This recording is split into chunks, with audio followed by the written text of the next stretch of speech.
Panginoon, maraming salamat sa laging pagbibigay ng mga araw na puno ng blessings. Salamat sa proteksyon mo na lagi kong kasama para sa akin at sa aking buong pamilya. Thanks for your provision, your guidance, and protection. Thank you also, God, for your faithfulness and love for us, Lord. Panginoon, i-bless niyo po ang aking plano sa aking buhay at sa aking pamilya.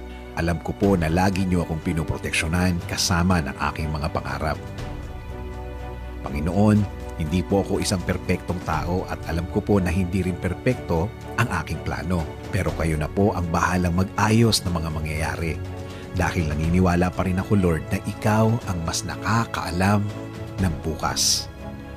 Alam ko po, Lord, na marami pa akong dadaanan para matupad ang aking plano sa aking buhay. Pero alam ko po na bibigyan niyo po ako at ang aking plano sa buhay ng tamang direksyon.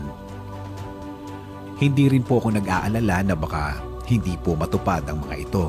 Dahil alam ko, Panginoon, na lagi po kayong andyan para ibigay ang mga oportunidad na kailangan ko para mapalapit ako sa aking plano, sa aking buhay at para sa aking pamilya.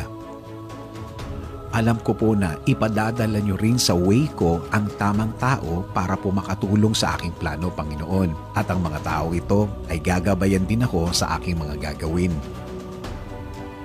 Lord, please clear my mind always so I can focus on the things that I need for my plan. Ilayo niyo po ako sa mga bagay na maglalayo sa akin sa magandang plano para sa aking buhay.